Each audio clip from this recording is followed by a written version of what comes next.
and welcome to the Main Contain Fishing Podcast and on the Paddle and Fin Network as well.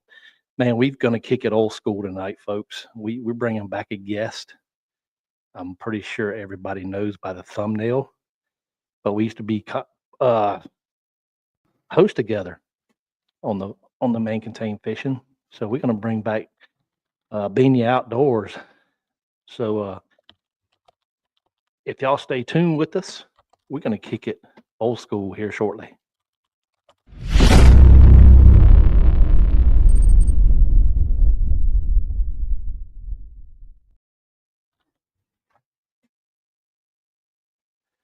Let me see if I can bring him on here. There we go. There's Mike. Man, it's been a long time since I did a podcast. I'm not good with my controls anymore. Dude, it doesn't matter how long you do it. Dude, I did one last week and I looped my intro, but only we could see it in the green room. So like everybody was watching us stare at the screen, but they couldn't see the actual intro playing again. So we were confused. Yeah, it happens. Man, we got a chat going on here with a couple of people. Yeah, I see quite a few in here. I see some of the regulars in here for sure. From the regular old school regular folks, man. But yeah, it's been a while since me and Mike.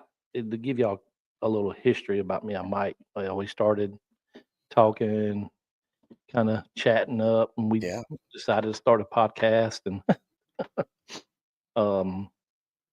then we kind of parted our ways. But I thought I'd bring him back for an old school series. So yeah, man, it's nice to have you back on the cast. Dude, it's funny because you kind of are the reason why the Spawn became a thing.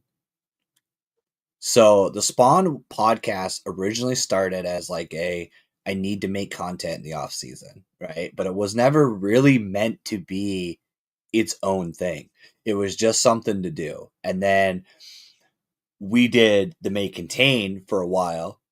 And then like I got kind of the bug for doing it every week because I was only doing mine every other week or sometimes once a month. And then I was doing yours on the alternate weeks. And like, it's funny how a podcast can get its own life. And that's kind of what happened with the Spawn for me, man, is like, I ended up porting it to Spotify and like, I have just as much fun coming on here and talking fishing than I do fishing some days, you know?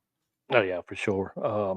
In which I hadn't been in the podcast limelight for a couple of weeks, just with tournament stuff going on and things like that, and trying to get everything scheduled for tournaments. And I've got all kind of tournaments running now.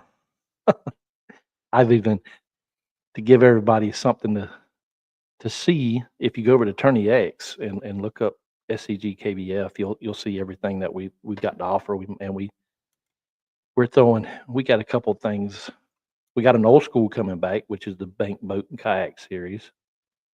So it's nationwide. I started the Fry this year. So that's your 5 smallest bass. That's cool. I like that. Yeah. So even if you catch a 4-incher, put him on that catch board or that Yak Attack leaderboard and measure away. And I got the rod bender. If you know what that is, just your 5 biggest bass. So that's like a year-long thing. You just pay the 1 entry fee and you fish all year long. And them 2 series, if anybody wants to get in them, man, you can fish from the bank, a boat, kayak, sup board. Just kind of, it's just kind of to compete. That's it.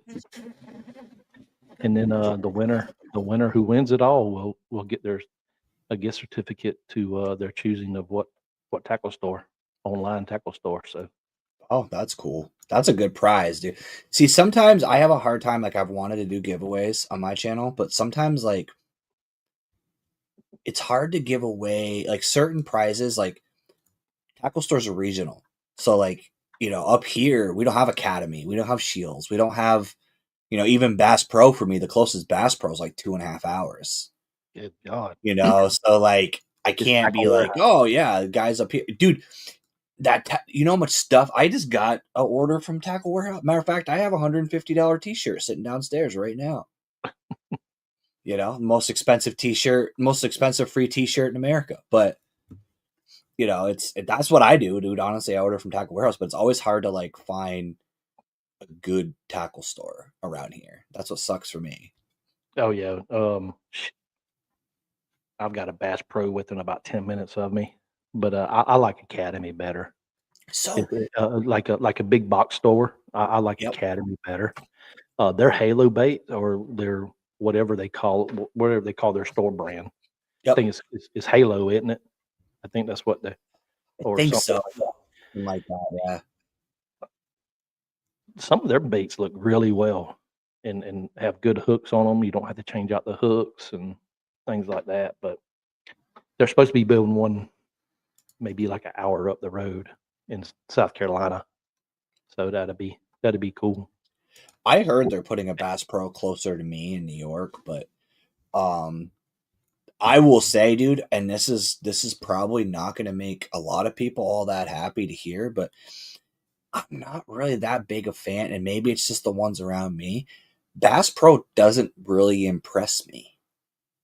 Like, there's some stuff that, so around me, like one thing I can't get a lot of is Berkeley products. For some reason, all the like stores around me are more Sixth Sense centric than Berkeley. So you can get like some power bait stuff, but like your crankbaits are all Sixth Sense, Strike King. They're not. It's very much not like Berkeley centric. And I like certain things from Berkeley that I have to order from Tackle Warehouse because I can't get them locally. And I've even ordered stuff from Academy. I probably honestly ordered more stuff from Academy, Shields, and Omnia than I have Bass Pro. Yeah, I've got a place on Omnia order myself. If y'all don't know, if you get the Pro Series of Omnia, you get free shipping in the first drop. Get And do that. I think it's worth the price, man. It is. So the thing is, you know what I was ice fishing? We're talking about the ice fishing in the green room. So you guys will actually see it in some of the ice fishing videos, the mapping. So if you get the Omnia Pro app, it's like $50 a year. You get free shipping. And not only do you get free shipping, they do like cash back bonuses and stuff like that. And on top of it, the baits are cheaper a lot on Omnia. Like you'll pay like 50 cents less for a pack of baits on Omnia than you will at like Amazon. Yeah, So you're getting free shipping, a cheaper bait, and it's $50, and you get that Omnia app, which that Omnia app is actually really cool. yeah, it's I mean, I was just uploading some fish to it today on because I met Matt and I did a podcast with him. That's cool. He's one of the owners, and so I've been like, if I needed a lake added or a body of water added, I just email their tech guy and say, hey, this is a public fishing area. Can you add the map? Can you add it to the lake Oh, to the really? yeah That's cool. to the app, and then I can put all the information in there I need as far as submitting fish and That's cool. information that people will look for. But Dude, yeah, the thing about that app is Michael Bradley says the store name brand for Academy is H2O. H2O. Yep, that makes sense. H2O. Yeah, yeah. I knew it was something like that. Yep. I've only Yeah, been so in the that Academy store one time. really, yeah, see that so that Omnia app, what I was saying about that is like, so here's the thing about that app is there's two things that are cool about it. One, it gives you multiple different mapping options. So like if they don't have a good C map, there is another mapping option in there.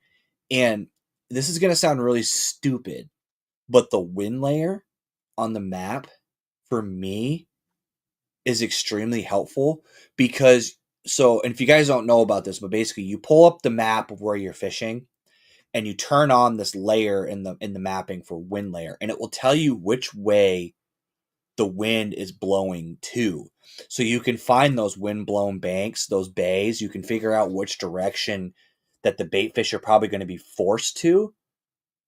And for me, it sounds stupid because I can just look it up and go, oh yeah, it's a north wind, so it's coming out of the north. But like, it's hard for me to mentally draw a line to where the wind is because I don't necessarily know the orientation of the lake when I'm on it. It's hard to figure out where north is in my mind. So being able to use that wind layer is just really, really effective to be able to figure out where those fish are going to be pushed into. Yeah, I just put it on our screen right here where Oh, everybody can perfect. see what we're talking about. The little marks that are blowing across the screen is the wind Yeah. here in my area right now. It's kind of moving slow. It's only, golly, I Yeah, don't like know. no wind. Yeah, it's like dead.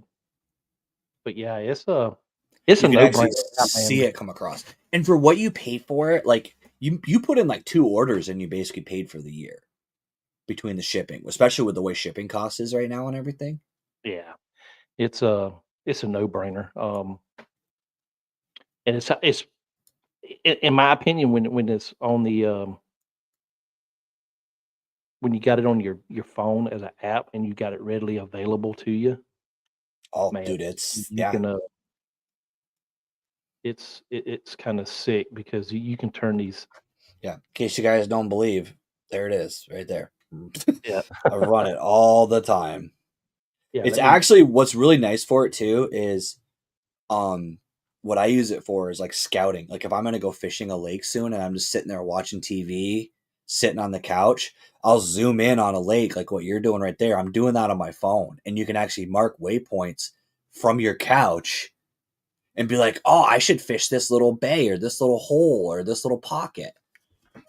And with that new Lowrance unit you fixing to run, you can actually you can map out the lake that you're fishing Yep. and upload it to here, Yep. and it'll be available to you 24/7. Yeah, I've actually got to put a memory card in that. So for those of you who haven't been following my channel, or most of you guys in the chat, I see all my regulars in there, but you guys know because I've been talking about it on the spawn a lot. But I picked up the Eagle Eye 9, and it has like the basic C map in it. I can buy the upgraded card and slap that in there if I want to get even more. But it also has the SD card slot that I can do, and it does the contour drawing and all that stuff too. So Oh yeah, that let me tell you, I do it on my Humminbird Helix 7, but yeah, John, we're talking about the Omnia Pro as well. You can upload your fishing reports to the yep, Omnia, and you actually, if somebody buys your uses your report to buy that bait, then you get like a $5 credit. yeah, they Like, gave you like a kickback. Yeah, yeah, I'm a gold series, so I get $10 back. nice. And so it gets credit to your account where you can use it to buy. It's not like in a um I guess It is though. Let's be it honest. yeah. For fishermen, giving me credit in baits is giving me cash because I'm gonna spend that money on baits anyways. Like realistically, you give me $20, I'm gonna go spend $20 on baits anyways. From now until November, that's where a lot of my free money goes anyways. So if I don't have to spend that money on the baits, then it really is putting money back in my budget. Oh yeah, for sure. For sure. So yeah, man, it's I know y'all been covered up with some serious snow up there, and you were talking to me earlier today in the Instagram message that Yeah. your waters are fixing to open up a little bit. Yeah, so we've got dude, that's one thing that's funny. I was talking about this actually recently in a different podcast. Like, what's funny is I actually think I don't want to move south. And I know it sounds really stupid to most people, but I actually really appreciate the spawn, I think, more than if I could fish all year long because ice fishing this year has been special because we don't normally get the quality of ice that we got this year. So normally you can't just go pick a lake and go fish. It's like there's 2, maybe 3 lakes in higher elevation that were safe ice, and everywhere else you're kind of really putting your life in your hands, hoping that you don't have a problem. This year, we had like 16 to 18 inches of ice on most lakes. Like guys were driving 1-ton diesels and campers on this stuff. Like it was like insane. Like I'm not a advocate for that, and I've actually gotten put in Facebook jail for yelling at people for driving vehicles on lakes, but I literally got yelled at. As your profession, you'll probably appreciate it as someone who is a public safety person. My exact comment was it should be illegal to have vehicles on the lake, period. I don't care. Yeah, It shouldn't be legal. And you, as someone who's in this safety world, there are certain times of the year where I think, in my opinion, and this is going to be really, really controversial and it's going to make me sound like an insensitive jerk, but at the end of the day, I don't care. I think if you go out in conditions when there's 2-3 inches of ice and you drive a vehicle out on the water, or you do dumb, risky maneuvers to go catch perch while ice fishing, you're not getting a first responder. You're not getting help. You're on your own, because we've had too many first responders end up in the hospital because these idiots wanted to go drive a truck on 2 inches of ice because they wanted to go ice fishing. It's too many people's lives. And up here, like, fire and rescue is all volunteer. They're not even paid. They're not even full time. Oh Lord. These are people that are leaving work to come pull your ass out of the lake because you wanted to go jig for perch on 2 inches of ice. And I got literally Facebook banned because I went on this whole rant because I'm like, it's just stop. You don't need to drive your F-150 on the lake. If you can't walk out there, you can't ice fish. I'm sorry. Yeah, just dumb. It's just dumb to me. That's like running in a burning building with no protective clothing on. Yeah, it's just, and don't get me wrong, I ice fish and I ice fish sketchy conditions, but I'm not driving a 3,000-pound piece of steel out there. Like, you're just asking to have a problem and then complain. Oh no, my truck went in. Yeah, duh. Yeah, that's just risky and dumb. So, but yeah, I'm off my soapbox on that, because to go back to what you were saying before, my home lake opened up. Lake Bomazine, which is like the more well-known lake near me, is almost there. So that's actually my first tournament lake this year, because I'm actually running the My Slay Nation Trail this year. I took over as the director, so that's the first tournament event. It's going to be in May, so I got to get out there and start practicing soon. So I'm hoping that opens up so I can get out there and do a shakedown cruise with a new kayak and really get everything dialed in. As you know, like, I don't care how many times you fished out of a kayak. I have thousands of hours in my old town, but I got a brand new kayak, and there's this dumb little things like, oh, I don't like where those rod holders are, or I don't like where this bait box goes, or I need to sort it's just tweaks I got to get in there before the season starts. Oh, for sure. Yeah, it's let's talk about the spawn a little bit. When did y'all spawn happen up there? like June, July? Depends on the lake. So my home lake, it actually happens early. It's really weird. So it's late May, like just past Mother's Day typically.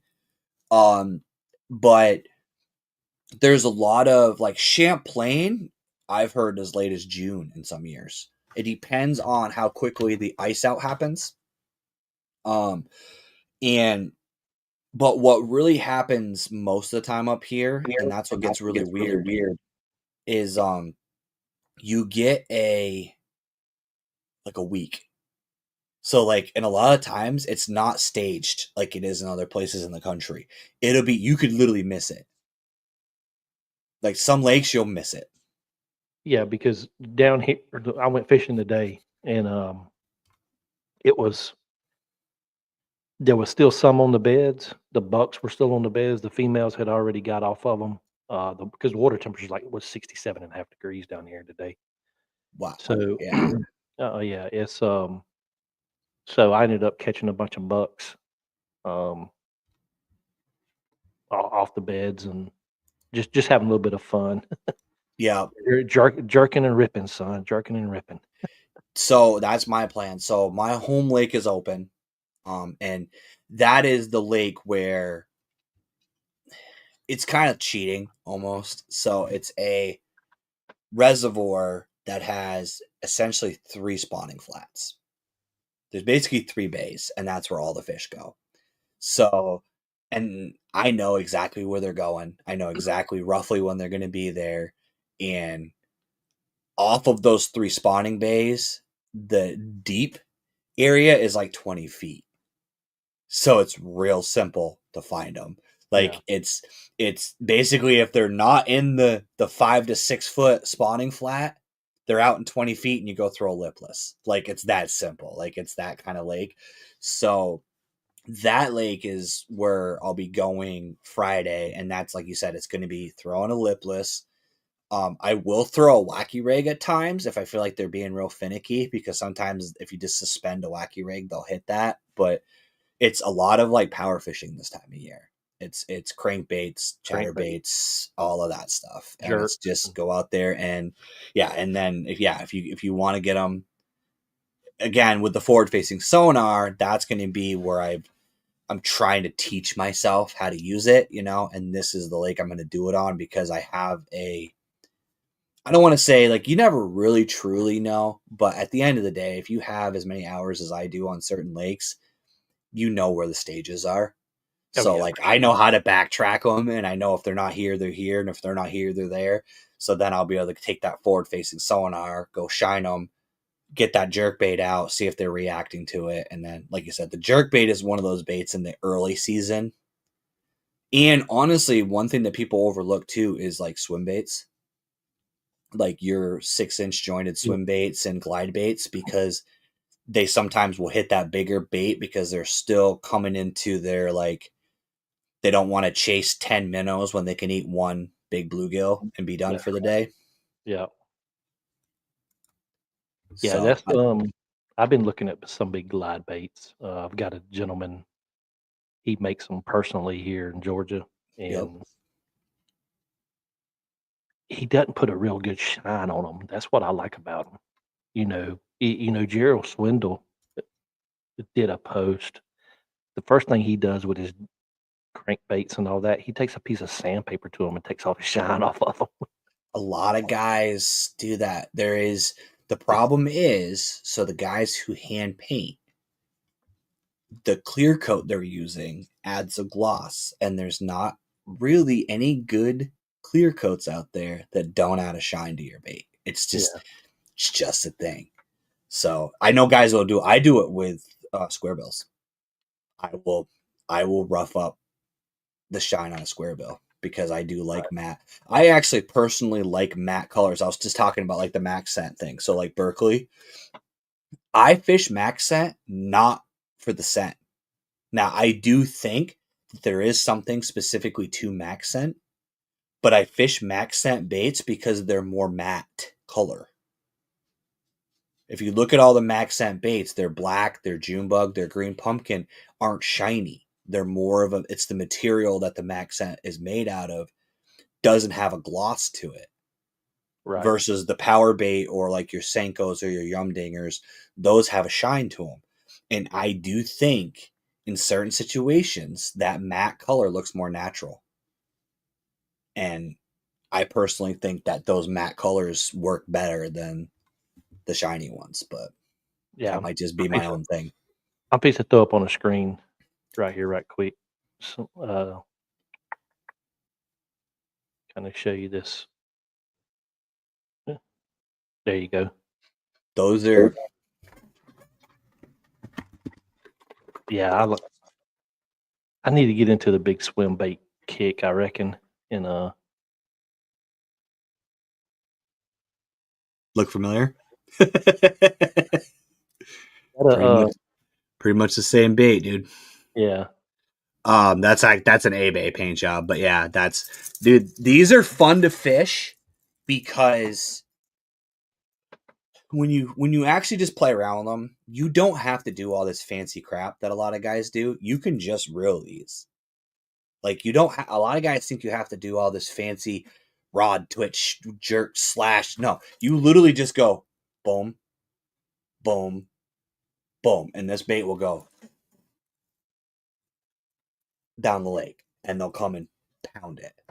It's, I mean, you can get like I literally because I'm literally packing for going fishing tomorrow, so I have a bunch of baits right here. But like, you can fish your mag drafts, your simple plastic. You know, basically a mag draft is just a big Kitech. Or a coal People shaft. get it. People get intimidated by them. And honestly, I'll say one of the best ones I highly recommend trying if you guys want to get into it, and it's fairly light and you can pretty much cast on anything, is the 6th Sense Trace. So the 6th Sense Trace is it's a jointed swim bait. It's like a bluegill profile. It's more of a shad kind of profile. And that thing is not very heavy. And you could, like, I throw mine on a medium heavy and it's fine. And about a half ounce. It's like it's a little over a half ounce. It's not super heavy, and it has a good like S action. You can just slow roll it, and it just looks like a swimming bluegill. And especially, and for those of you up in the Northeast, I can't speak for Southern. That's Daniel's area. Up here, bluegill pre-spawn and spawn. There is a world war that happens in every northern lake from now until spawn, where bluegill are spawning and the bass eat their eggs, and then the bass spawn and the bluegill eat their eggs, and then the pike spawn and they all eat each other's eggs. And there's this constant territory aggression level fight where a bass will literally hit a bluegill style bait because they're just so pissed off and angry that they're gonna kill it. So those patterns and those baits that look like a bluegill are killer this time of year because the bass are just in this mode where I need to kill this thing. Yeah, Michael Bradley says that S-Waver is a good start. Yep. I've got one of them in a rainbow trout color that a buddy gave me. Tell you the story about that. He had an S-Waver, I guess, malfunction or something. So he sent it back to the company and they sent him the whole box or something like that. I wouldn't surprise me. So S-Waver is pretty popular bait. Like it's pretty common. Yeah. Now you are going to spend more money on these. Be aware that you're not going to get them for, like, I like the Trace because it's like a $25 bait, but it's a $25 bait. Yeah, you could buy one of them Mike Buka bull shads or something like that, man. You dropping $100. Nothing. You should see the trade shows I go to. So trade shows I go to, there is a dude, local painter. He carves his own, paints them, or sometimes he collabs with other people to paint them. He brings 300 to a trade show, sells 100 a day. People pay an extra $20 to get a VIP early bird pass to get into the trade show an hour early. And they all go to his booth and they buy 100 baits.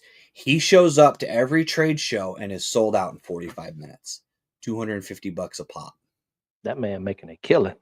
He makes $2,500 in 45 minutes and then goes and drinks at the bar until the next trade show.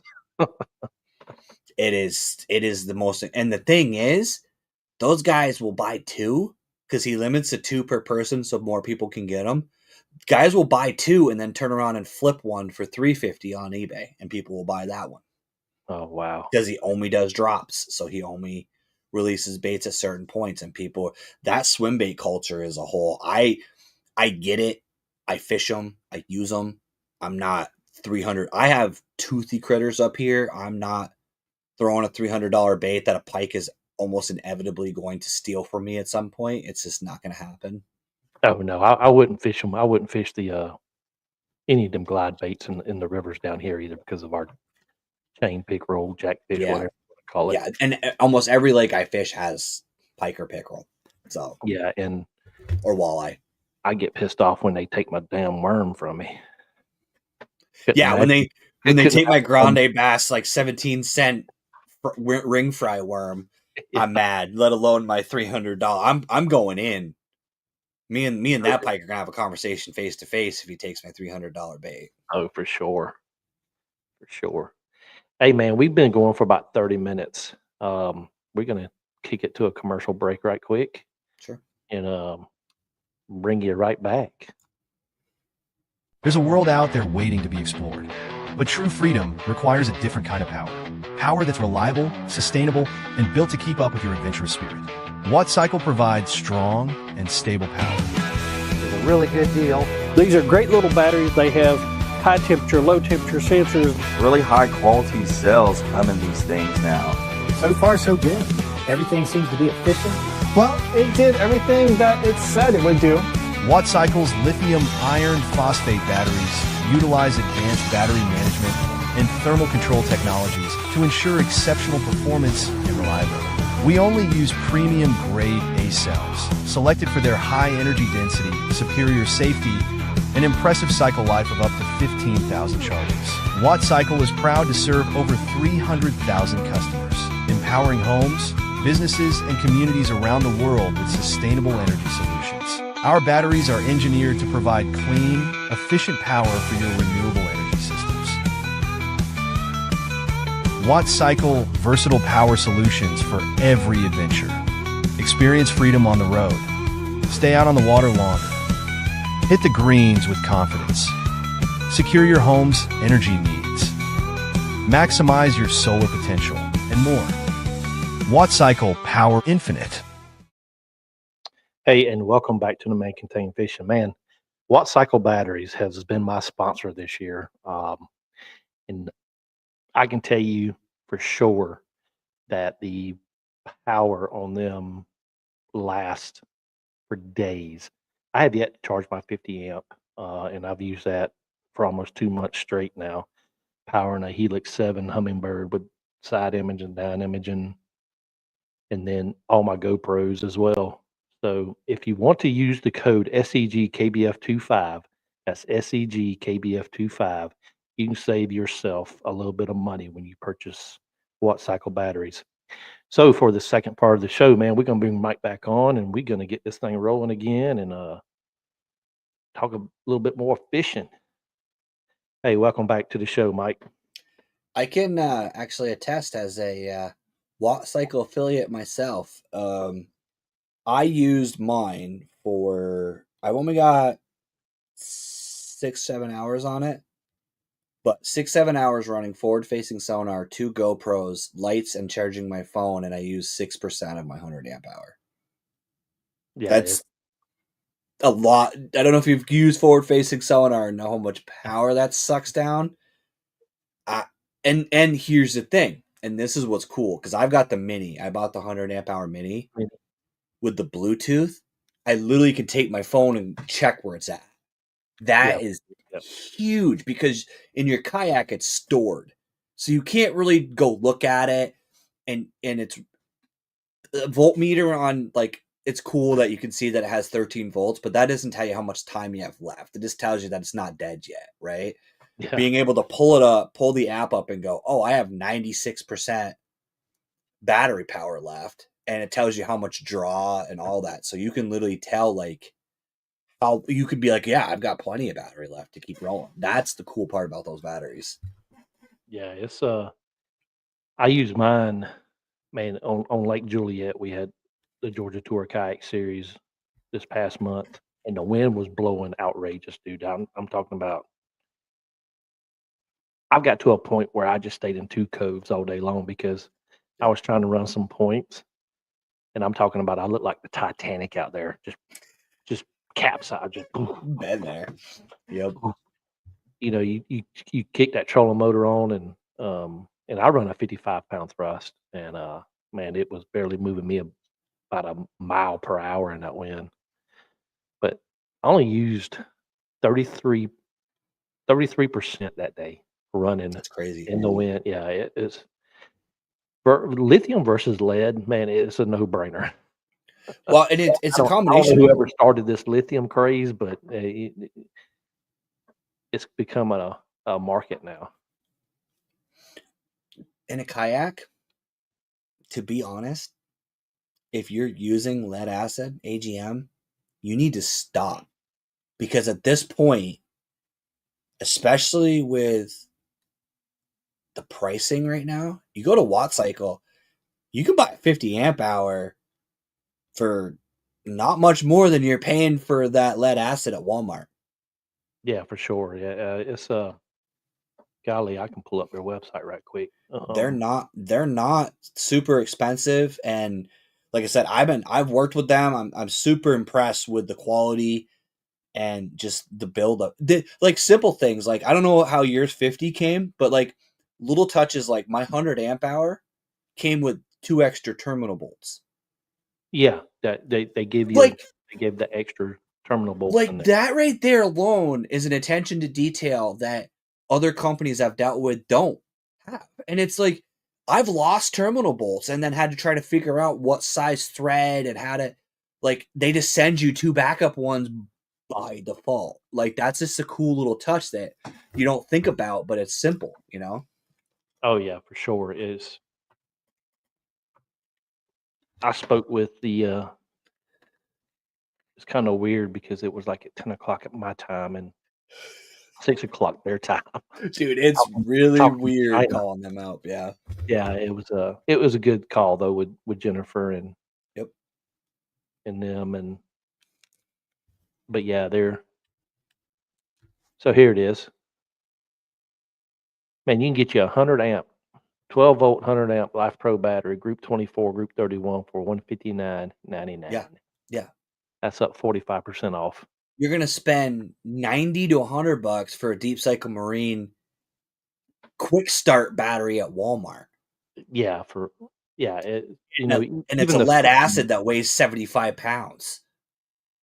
These are light too. Like if you look at these batteries, if you look at the weights on them, like I think mine's like 30 pounds, 27 pounds for a 100 amp hour battery. Yeah, it's let me see right here. Is this one? Yeah, this is the one I use. Yep. Yeah, mine's the mini just because of the form factor of where I had to put it, but it's the same power wise. It's the same, and yours is only like I think 3 pounds heavier than mine. This one's 24.25 pounds. Yeah, yeah. So lithium is a no brainer. You know, everybody's talking about lithium. Man, there's tons of groups out there, but I have to say, Watt Cycle, in their performance, has done me pretty well so far. And like I said, that 50 amp I got, man, I hadn't charged that thing since I got it. I haven't mine either. I haven't charged. I mean, I'm gonna use it a few times, but like I've used it to like when I was rigging my kayak and playing around. And but getting back to fishing, I have to ask: have you been? When's your first tournament? Have you already had one, or you got more going on? Oh man, we've kicked a tournament.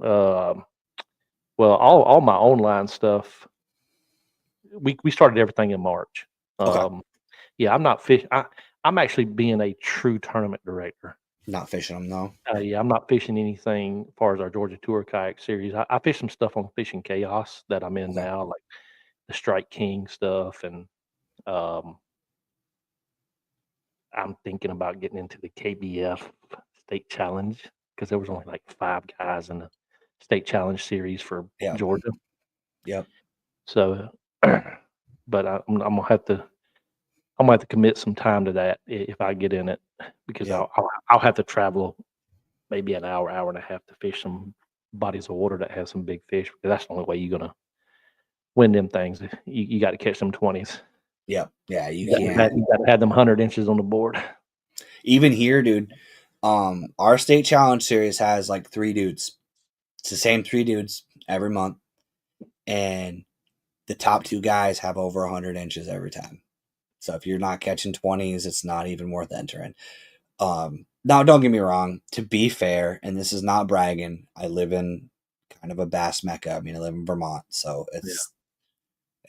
we have a couple of pretty well-known lakes that people know about. 20s are hard, but they're not hard to find. But it's just a matter of, like you said, you got to dedicate the time. You got to go hunt a 20.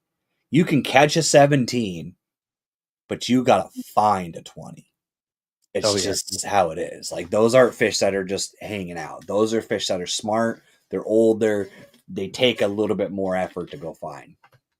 Oh yeah, for sure. It's which we, there's a local place here in Savannah that, you just got to. It's fished so much, and I hate to say the word highly pressured, but it's not really highly pressured for bass Yep. because there's a lot of people feeding their families off of it. Yep. But really, the only two things that you need in there is a pitching and flipping rod and maybe a medium heavy to follow if they miss the pitch and the flip. You can just follow it with a wacky or a weightless Senko and probably catch them. But it's one of them places you have to go every day. Yep. For 30 days straight. Yep. And my life don't allow that. If it did, I'd be a fishing fool. Dude, that's, this year is cool for me. So since the last time we hung out, and it's something that I had been talking about like previously, but I finally convinced my bosses to let me go 410s. So I have Friday, Saturday, Sunday off now every week. So this will be the first. They kind of started it in October, so I got a couple weeks of it before ice came in. But this is going to be the first spring, like pre-spawn time where I literally have 3 days in a row dedicated to fishing. And my wife works weekends, so literally I can just go fishing because she's at work anyways, and then she comes home and sleeps. So I'm going to be fishing a ton, but there is certain lakes, like you said, that like I have a couple, I call them R&D lakes. So there's lakes that like I can go catch a bunch of little fish. There is big ones in there, but you have to weed through 20 rats to find the big one, Right. So you do have to have, and he did give away something that if you guys didn't pick up on that little trick, is a follow-up bait is probably the most important thing you can have in your arsenal. If you can carry 2 rods, if that's something you're capable of doing, have a finesse bait, a wacky rig, a Ned rig, some sort of small finesse bait to go with whatever else you're fishing. If you're fishing, I don't care if it's a crankbait, frog, chatterbait, doesn't matter, because you will get that follow. You will always get that bass that just isn't willing to commit to whatever your power fishing technique is. Sometimes you throw that wacky, that finesse Ned, shaky head, whatever, behind it, and that fish that darted off of your crankbait will go right back to that bait. That's a wicked, overlooked way of fishing. Yeah, I got a question for everybody in the chat. If you've seen this video or this reel, you're talking about forward-facing sonar, and everybody's talking about pinging a minnow and Yep. whatever, shaking a minnow, things like that. But if you haven't, do you know where that technique actually started at?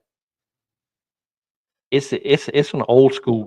Talking about old school, it's an old school technique. Yeah, I forget where. Like I used to fish like that before forward-facing sonar, anyways. But like you just didn't know what it was doing. You just kind of shook it. Like it's called tight lining. It was okay. It was started down here in Tennessee. Crappie fishermen, they just tight line and just shook that little minnow and just slowly reeled it. Yep. I learned that from Gerald Swindle. So you know what's funny? You know what I've learned so far from my forward-facing sonar, and this is the weirdest thing. I've only used it once, mind you, but I didn't mark a single fish with it. Just didn't. The body of water I was fishing, it was windy, it was cold, it wasn't a really great day to fish anyways, right? They were probably all laying around the bottom. But you know what I did learn? My wacky rig, more often than not, isn't even making it to the bottom. So I fish a weightless, weedless So it's a reaction tackle weedless wacky head. It's basically like a Nico hook with a wire keeper, right? Yeah. I casted it out a bunch of times, and I just had the forward-facing sonar on. I am purposely trying to not be a scoper, and it sounds stupid because I spent $1,000 on a fish finder. But what I'm trying to do is I'm trying to use the fish finder as a tool, but not rely on it. So I'm still trying to fish my way, then have it there to learn from it, right? And what I learned was I casted out my wacky rig like probably 10 times, watched it, fished it, didn't look at my screen at all. Then when I looked at my screen, I realized that my wacky rig was suspended 3 feet off the bottom because I'd closed my bail when I thought that bait had hit bottom, but it didn't. It had basically suspended, but because it stopped falling instinctually, I thought it was on the bottom. And that's something that I'm learning about this technology, is that like what I thought was me laying a bait on the bottom and then popping it off was me actually fishing a suspended. I'm essentially working a minnow bait just like those guys are when they're drop shotting out deep and they're doing the whole pinging a minnow thing. I didn't realize that what I thought was me hitting the bottom and skipping it off the bottom and yo-yoing it was actually me suspending a worm 3 feet off the bottom and actually working it in the column because I thought it was on bottom. And I'm learning these little things. I also learned that like I was fishing a blade bait and I retrieved my baits too fast. I learned that. So I was fishing a blade bait, and when I was watching it on the sonar, I was reeling it at an angle instead of keeping it in the column because I was reeling it too fast. And it's stuff like that that I'm learning. And that's, I think, the overlooked thing about the forward-facing sonar technology is you can learn stuff without, you don't need to see fish for it to be a beneficial technology. Nah, you know, talking about live sonar and all that, crappie fishermen have been using that stuff for 20 plus years before you even hit the bass market. Saltwater guys were using it before that. Panoptic started out as a big market in this saltwater game. Yeah. Trolling guys that were trolling for king salmon and out there fishing tuna and crap were using it. It just started to work its way into the crappie. That actually worked. It actually worked into the crappie world so much that the tournament started banning it before bass fishermen even started using it. Yeah. So, but yeah, man, it's kind of weird talking about forward-facing sonar because everybody's talking about it, but yeah, it's it's a new tool on the market, and everybody, that's just like I saw Jeff Malott. So that was last, I don't know, from KBN, Kayak Bass Nation. Jeff, he made a post today talking about forward-facing sonar, and then in the post said that the Bassmasters and all that have outlawed the Alabama rig. Man, that thing was out. I think that was back in the early 90s. Yeah, that thing was pretty much banned shortly after it was released. But that's no different than trying to ban forward-facing sonar. MLF has done it for, you can use it for one period. Yeah. What is the NFPL? They NPFL banned it completely. Yeah, they removed it. We have trails up here, so Slay Nation, New Hampshire banned it. No, you the can't. Kayak Trail did. They you can only use it for practice. You can't use it during live events. Now, I will say, not to turn this into a forward-facing sonar thing. The one thing I do want to say is, for those of you northern, southern, I don't care where in the country you are, this pre-spawn window is your time to learn your technologies. Whether you have forward-facing sonar, whether you have side imaging, whether you have an old Striker 4 with 2D, this is the time to go out and screw with your settings, dial it in, and it's the same thing with baits. Like Daniel was saying, he wants to think about like big swim baits, things like that. When you hit that For Daniel, it's a little bit different because he's kind of getting into the hot time. He's getting in the time where it's going to start popping off. He's going to start catching bigs. But when your water temperatures are low and you know that you're probably going to be able to catch maybe 1-2 fish, maybe 3 a day before the end of the day because the bite's slow, practice that jerk bait. Practice that spinner bait.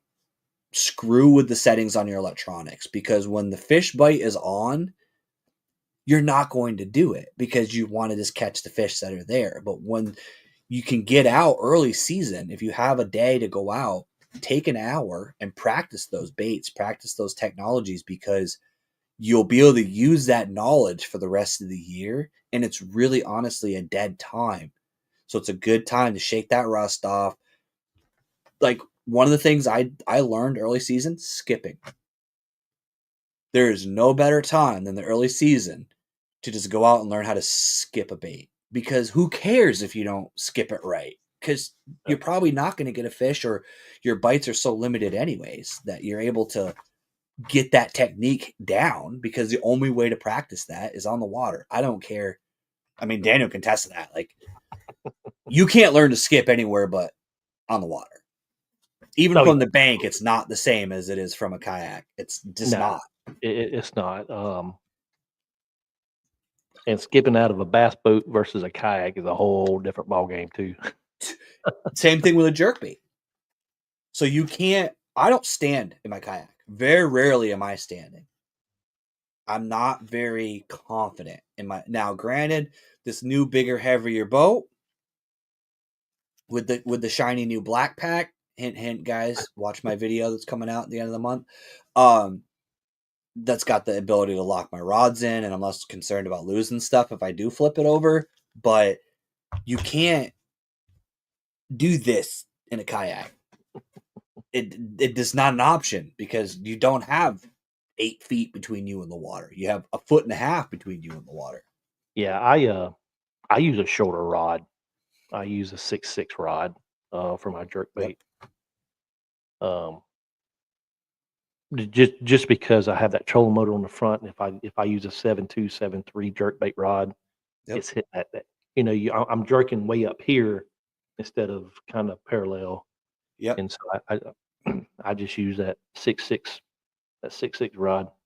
That is another sneaky thing, guys. 6.6, 6.7 is frogging, jerk baits, what I call combat fishing. So when you're fishing like bluff walls with overhanging limbs, and you want to be able to get that cast up underneath those branches, but you want to get up in there so you can hit that cast, that 6.7 rod allows you to have the control and the accuracy and get that rod up under there without having that 7-foot, 8-foot rod that's going to start getting caught in crap. It is probably the biggest cheat code that I have found is, and honestly, if you think about it, a lot of people have been doing that for years, but what they've been doing is, a lot of guys you'll hear, they fish their jerkbait with a spinning rod.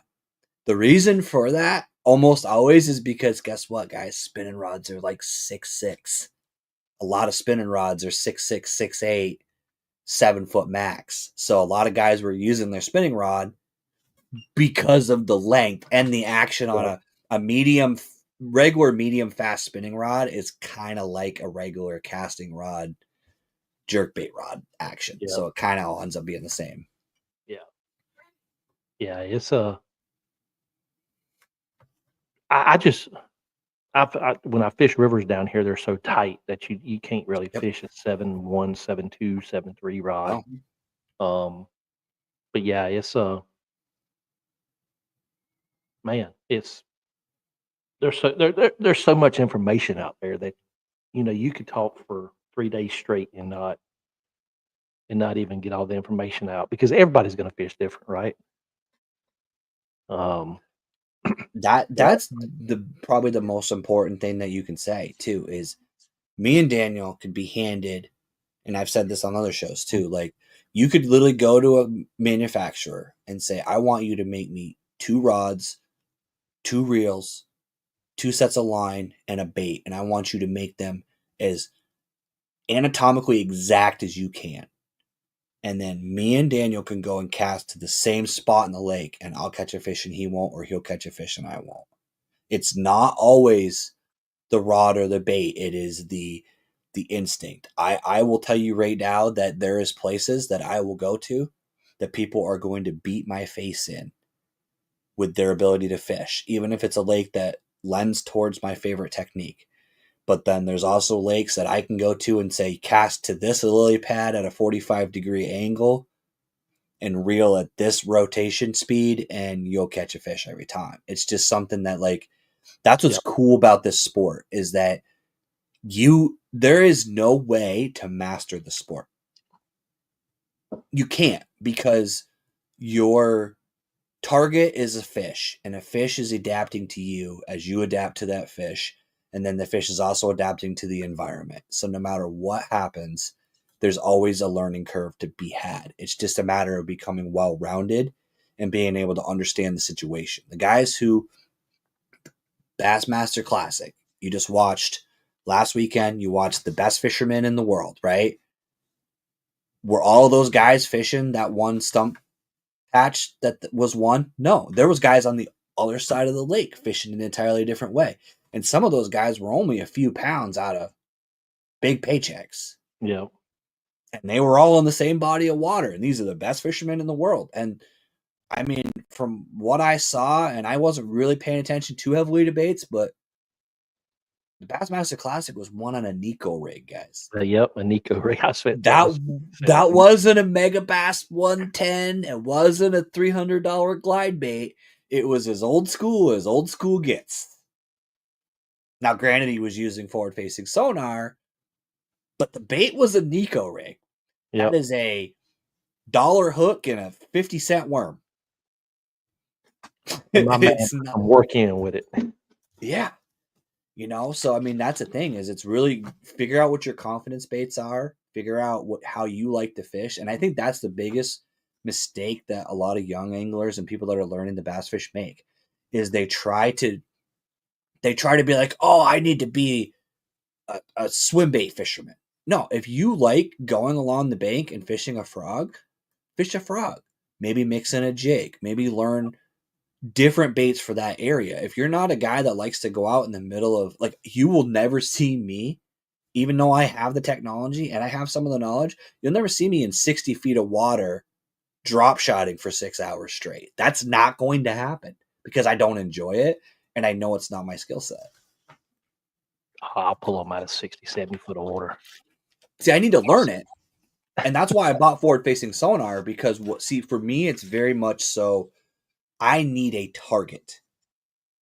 So if I go down a bank and I've gotten to the point now where if I see 6 trees in a row, I know roughly which tree I want to cast to because it has something different, or like I can pick that apart. If I'm in the middle of the lake, yeah, I can look at the 2D, I can look at the down imaging and see a rock pile or a ditch or a trench. That doesn't mean that much to me. But the forward-facing sonar part, that's kind of not trying to bring that back up, but that's why I bought it. Because I want to find the schools of fish that are suspended. Because I'm not going to sit there and probably dangle a minnow, but I will run a Kitech through there. I'll run a deep diver. I'll yo-yo a lipless. I'll throw a smaller jig. You know, I'm going to fish that school, but I'm still going to fish it my way. And that's what I think the key is guys got to understand that there's room to be a John Cox in the fishing industry. You don't have to be a scoper to win tournaments. I won AOY last year in Slay Nation, and I can tell you right now, 3 of the tournaments I won, I turned my fish finder off halfway through the tournament because I was in 5 feet of water with high visibility and I could see the fish, so I didn't need the fish finder on anymore. Oh yeah. Talking about turning it off, I usually when I'm bed fishing, like the day I was just going through, standing up, running the trolling motor, looking for them cleared out spots, seeing if there's fish on it, go to the next spot. And because you get in that shallow water and that ping off that electronics is gonna, it is. You'll see the fish react to it. I had a school of carp and I had it on. I turned it back on because I wanted to fish some deeper water. And I was going through underneath the little bridge, and the carp were in the shallows right there. And once that signal hit them, man, they dispersed like rats when you turn the So- lights off. If you don't believe him, here's an experiment I want you to do, guys. I want you to take your kayak, right? I want you to take your fish finder. So if you have it on an arm like I do, or if it's underneath your kayak, I want you to turn on your down imaging, and I want you to put your hand about that far from your transducer and listen. Yeah, it'd go. You won't feel it, but you will hear. Yeah, You can hear it bouncing off of your hand. and So when you when cannot tell me underwater, where if you do this underwater or you clap your hands underwater, if you ever gone underwater in a pool with your friends and yelled, Yeah. and you can hear it from one end to the other, I will tell you right now, that's one of the things that I think a lot of guys make the mistake of is if I'm fishing in a situation where I can see, or if I'm fishing in like honestly 6 feet and under, I usually kill my electronics because I've literally had days, I've literally bear fished and said to me one day, my teammate, Slay Nation, he actually hollered to me one day and said, dude, turn your stuff off. Because he was the first one to give me crap about it. Be like, dude, that doesn't matter. It's not, it doesn't really do it. But I've proven it to him over and over again. Like, turn it off. And then all of a sudden, 20 minutes later, those fish start biting. Oh yeah, it really does. But yeah, man, it's been good talking, Mike. We've been going for an hour, dude. Yeah. Yeah, when you sit here talking, fishing, and bullshitting, you kind of Absolutely. time kind of flies. But so what do you have planned for in the future? We'll go with that, and we'll kind of end the show with that. What you got planned in the future, man? I got a lot of stuff coming up this year. My channel's taking a different direction, so I'm starting to do more like series type videos because I found like doing just a bunch of fish catch videos is cool, but like I'm really doing a lot of vacation stuff. So I'm actually going to be doing a lot more camping in my truck, like that ice series that I did. I'm going to be doing a lot of truck camping. I'm trying to go weekly with the Spawn. I wasn't supposed to have an episode this week, but somebody hit me up and said he wanted to hang out and talk, so I ended up jumping on here. But my plan is to go weekly with the podcast. I'm going to be running a tournament trail, and just it's go time for me right now. Kind of just to shut up and stop talking right now. Friday starts my season. Fishing starts Friday, and I'm going to be basically nonstop till October. So Yeah, it's for me, man. It's been tournament season for golly since beginning of March, but Yep. all the online stuff kind of runs itself. It's just these lives that kind of we're this next tournament is held on Clarks Hill, which is on the border of South Carolina, Georgia. It's part of the Savannah River chain, and we are collaborating with Georgia Bass Nation on nice. that one. So we've got 2 or 3 tournaments we're collaborating with them on, and then we've got one tournament that we're doing a triple collaboration. That's us, South Carolina Bass Nation, and Georgia Bass Nation. So if you're anywhere down south, any of our listeners are down south and want to fish Clarks Hill, Sinclair, come join us. And Lake Russell. So yeah, man. So you were talking about series on the channel, on your YouTube channel. I've kind of did the same thing as you, Mike, because I've got the hub is on the website at scgkbf.com. So we're trying to push out as much information for when people come to fish down here in South Georgia. Yep. They got a one-stop shop. It tells them how to buy the fishing license. They can buy it from there. Tells them the rules and regs. The state of Georgia, man, you go to their website, man, it's just all over the place. You click here, click there. So we're trying to 3 things. I'm doing where I live here in Savannah. We've got a lot of county parks that have fishing available to the public. So we're trying to push out videos to them for them parks, for the public fishing areas for the state of Georgia, and for the state parks for the state of Georgia. So, and some of the rivers, once the rivers get back right, man, they're flooded out right now still. Right. But Yeah, we're still flood stage for most of our stuff right now. yeah, so but yeah, that's what I've got planned this year, and hopefully your tournament directing will go good for you with Slay Nation. And Yeah, it's going to be interesting being so I tried to start this trail, failed. The following year it got started by someone else. They didn't want to run it this year, so they handed it off to me and now I'm taking it over, but is it a single man or a team? it's a team trail, so it's the Slay Nation Small Vessel Series, so it's a team trail. I'm actually fishing it solo, so you can fish solo if you want, but you can also have a teammate. Right. But it's going to be interesting because we can't use apps because where we fish, there's zero service. Like you have no service on the way to the lake, on the lake, so there's no way to submit your fish. So we're doing it old school paper style, essentially. Paper style. They're handing me their phone. What I do is I make them put the photos in an album. So they put their top 5 in an album. They hand me their phone, and that's mostly so I don't find surprise pictures of their wife that their wife sent them or something that I don't want to see. Being a tournament director, I'm sure you've seen some weird stuff in camera rolls. No, actually not, because we've always used that Tourney X app. But basically, I have like a dry erase board, and they hand me their phone, and I sit there with a calculator and I put it in. But it's going to be a different experience for me because I'm used to just being the guy that runs to the ramp, submits my fish, packs my kayak up, and then hopefully collects my check and goes home. But right. So it's going to be a little bit more administration. Matter of fact, I just printed out the permits because we have to file permits for every. Yeah, you have to file permits up there. That sucks. The only thing we have to do, if we hold anything on like a Georgia public fishing area, we have to, you have to fill out a little application, but most of the time it gets approved within about 2 days, and they just want to know how many people's fishing, and that's for the most part what they want, but they want from us $50 for each event. And I have to submit a recap at the end of the tournament with all the report of all the fish that were caught. Oh. Which is weird because it's really based around bass boats. So they want like weight, and I'm like, I don't have weight. So I have length. So I put length in the weight box. You know, like there's a form I have to fill out, but they're like, well, what's the health of the fish? No idea. I didn't see it. It was a catch and release tournament. So. But yeah, man, stick with me. I'm gonna close out the show right quick, and everybody, if you haven't joined his YouTube channel, his social medias, go to Benya Outdoors, join them, and follow his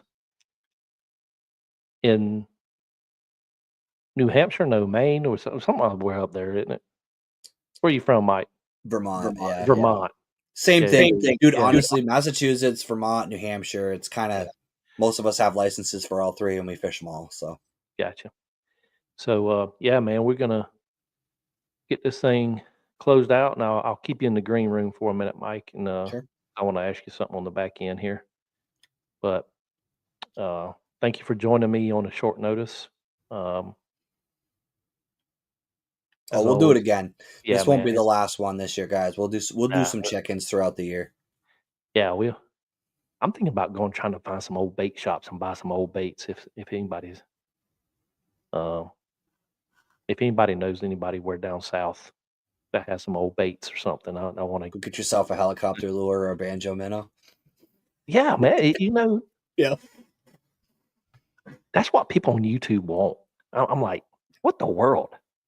Or honestly, where you are, it'd be really cool to get some of those really old, like actual balsa carve, like those old garage style cranks, like those guys were carving back in the day. Yeah, I need to hit some garage sales. I'm guaranteed I can find somebody selling their granddaddy's tackle box. Yep. But yeah, well, we're going to close out this pod, and thank you for joining, everyone. And man, it's been a while, Mike, but like you said, we'll get back on it, and we'll get this thing rolling again, man. Absolutely. So I'm gonna kick you back to the green room and just hang around with me just 1 minute. Sure. Hey, thank y'all for joining the Main Contain Fishing Podcast once again. I'd like to thank Mike from Benya Outdoors for joining me on a short notice. If you hadn't subscribed to the YouTube channel, hit us up over at Southeast Georgia Kayak Bass Fishing on YouTube. All our socials, SCG KBF. If you're in the kayak fishing, got some tournaments on Tourney X, and we can get you in the tournament scene. Hit me up, ask questions. You can find me over at daniel@scgkbf.com. That's my email. So thank you for joining, and we'll catch you on the flip side. Thank you for tuning in to the Paddle and Fin Podcast Network. We hope you enjoyed the show. Don't forget, for future shows, like, follow, share, and hit that subscribe button. Make sure you check out our individual channels and accounts too. Want to be a guest on one of our shows and talk of adventures, gear, or products? Contact us. Thank you for watching The Noob Show with Matt Gibson, Chasing the Tide with Dustin Nichols, The Rusty Hook with John Rapp, The River Run with Adam Fraser Pross, May Contain Fishing with Daniel Woodcock, Chasing the 20s with Carlisle Esterly and Sean Lavery, Friday Night Bites with Brian Schiller. Thanks for tuning into the Paddle and Fin Network. Subscribe and always wear your PFD.